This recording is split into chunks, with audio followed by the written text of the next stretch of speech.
सभी भाई बहनों को प्रेज द लॉर्ड, जय मसीह की। परमेश्वर आप सभी को शाम की आराधना में आप सभी को आशीष दे। मेरे भाइयों, मेरे बहनों, परमेश्वर आपके जीवन में आशीष और बरकत को लेकर आए।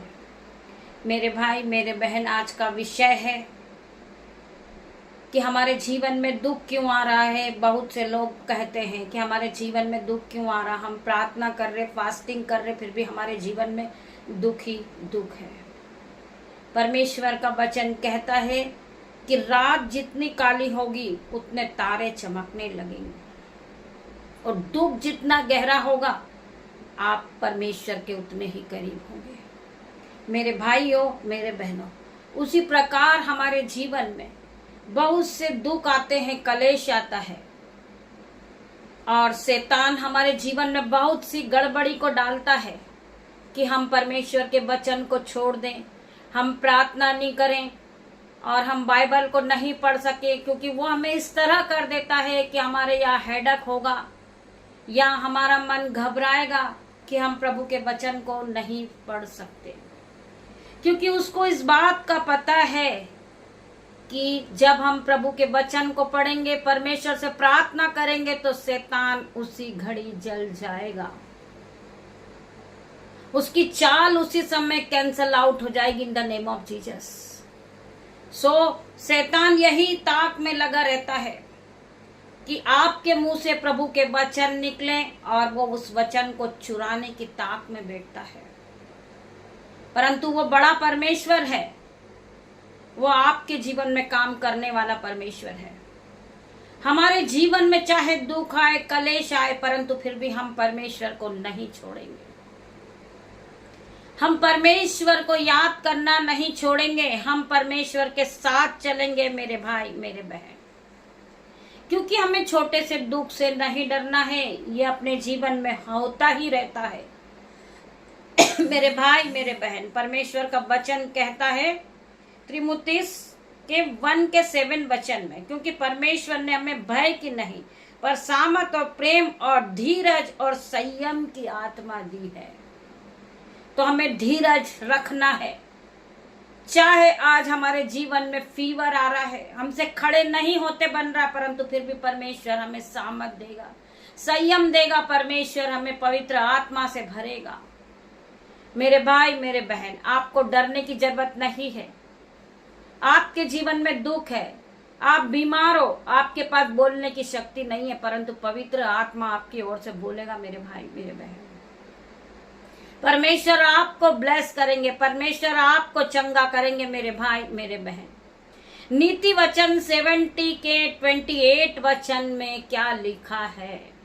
मूढ़ भी जब चुपचाप रहता है तब बुद्धिमान गिना जाता है, और जो अपना मुंह बंद रखता है वह समझ वाला गिना जाता है। हमें अपना मुंह बंद रखना है।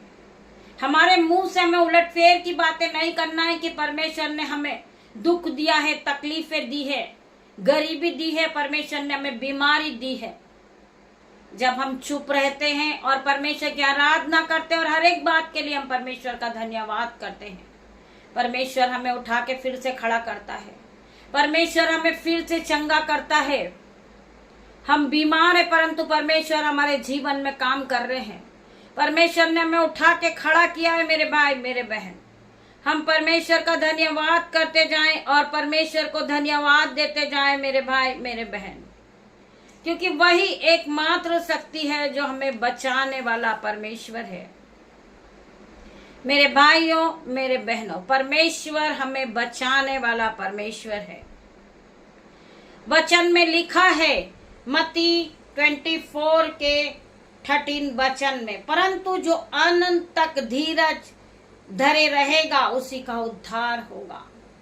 ये नहीं है कि आप कुड़कुड़ा रहे, मेरे जीवन में तकलीफें हैं, मैं बीमार हूँ, मुझसे चले नहीं जा रहा, मैं खाना नहीं खा सक रहा हूँ, मैं जॉब नहीं कर सक रहा हूँ। आपको कुड़कुड़ाना नहीं है, आपको अपने मुंह को बस में रखना है और परमेश्वर का धन्यवाद करना है कि परमेश्वर आज के सुंदर दिन के लिए तेरा धन्यवाद करता हूँ, सुंदर शाम के लिए मैं तेरा धन्यवाद करता हूँ, सुंदर वचन के लिए तेरा धन्यवाद करता हूँ मेरे परमेश्वर। क्योंकि वही परमेश्वर है, वही मारता है, वही पट्टी बांधने वाला परमेश्वर है मेरे भाई मेरे बहन। सो हम परमेश्वर के वचन पे विश्वास करें कि प्रभु का वचन हमसे क्या बात करता है। हम पढ़ेंगे यशायाह 51 का 10 वचन में क्या लिखा है, तू अकेला नहीं है। परमेश्वर का वचन आपसे बात कर रहा, तू अकेला नहीं है, मत डर क्यों मैं तेरे संग हूं, इधर उधर मत ताक क्योंकि मैं तेरा परमेश्वर हूं। मैं तुझे डट करूंगा और तेरी सहायता करूंगा, अपने अधर्मी दाहिने हाथ से तुझे संभाले रहूंगा। चाहे आप गिर चुके हैं, आपसे उठने की शक्ति नहीं है, परंतु परमेश्वर आपके हाथों को उठाकर पकड़कर आपको उठाएंगे। आपके पैरों में बल आएगी, आपके पैरों में शक्ति आएगी, आपके मुंह में पवित्र आत्मा का वास है मेरे भाई मेरे बहन, आपके मन में, आपके हृदय में, आपके दिल में। सो आप अपने मुंह से जब प्रभु के वचन को पढ़ते हैं, वो आप नहीं, पवित्र आत्मा की ओर से होता है। सो हम परमेश्वर का धन्यवाद करते जाएं। परमेश्वर आपको इस सुंदर वचन के द्वारा आशीष और बरकत दे। आपको कुड़कुड़ाना नहीं है, आपको परमेश्वर का धन्यवाद करना है कि पिता मेरे परमेश्वर, हम बीमार तो थे परंतु आपने हमें उठा के खड़ा किया। हम में कोई शक्ति नहीं थी कि हम आपके वचन को पढ़े परमेश्वर, हम प्रार्थनाएं करें, परंतु आपने हमें शक्ति दी, बल दी और पवित्र आत्मा दिया। परमेश्वर हम तेरा धन्यवाद करते हैं। इस वचन के द्वारा परमेश्वर आप सभी को आशीष दे। धन्यवाद करती हूँ आप सभी का, परमेश्वर आप सभी को आशीष दे। शाम की प्रार्थना में परमेश्वर आप सभी को आशीषित करे।